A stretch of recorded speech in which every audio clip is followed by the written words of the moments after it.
चढ़ल 16 के जवानी भइल बिया पानी पानी।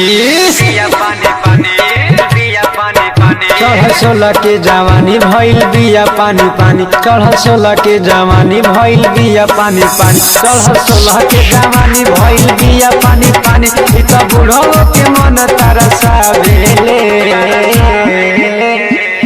है बंगाली के छौड़ी, है बंगाली के छौड़ी इ त नमरी पटंगरी उठावेले।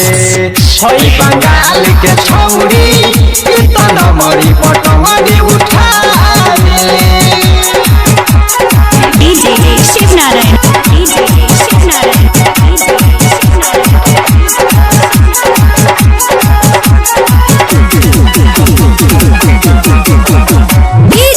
शिवनारायण, डीजे शिवनारायण। बड़े चढ़ल जवानी तोहर बारू गरम। जदि सटबू तू लगे तोके क देव नरम।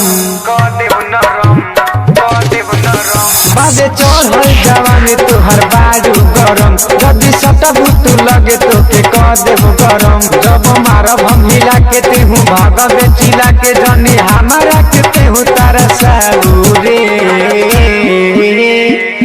है बंगाल के छौड़ी, है बंगाल के छौड़ी इ त नमरी पटंगरी उठावेले।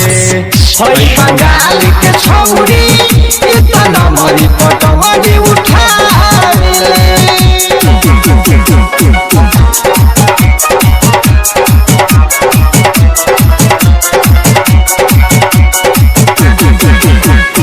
DJ Shivnarayan, DJ Shivnarayan, DJ Shivnarayan.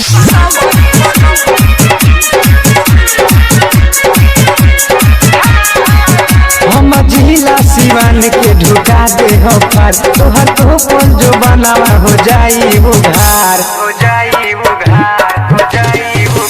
हम जिला सिवान के ढुका दे हो पार। तोहर तो पल जो बनावा हो जाई उघार। जने करू ते हुछाओ हेने आहिल बावे ता। तोहे गोरावा में कस के दबाई बरे। है बंगाल के छौड़ी, है बंगाल के छौड़ी इ त नमरी पटंगरी उठावेले। है बंगाल के छौड़ी इ त नमरी पटंगरी उठावेले। DJ Shivnarayan, DJ Shivnarayan, DJ Shivnarayan. Music by Ikrar Babu. DJ Shivnarayan, DJ Shivnarayan, DJ Shivnarayan. Writer Chandan ना तोहरा के आज छोड़ी। जादू मन अकेला तुम्हें खूटा गाड़ी। राइटर चंदन ना तोहरा के आज छोड़ी। यादो मन अकेला तुम्हें खूटा गाड़ी। यादो बीजे संगे कैलू जमन अंगत के देखैलू। तनी हमरो के थोड़ा सा सिखाऊ रे।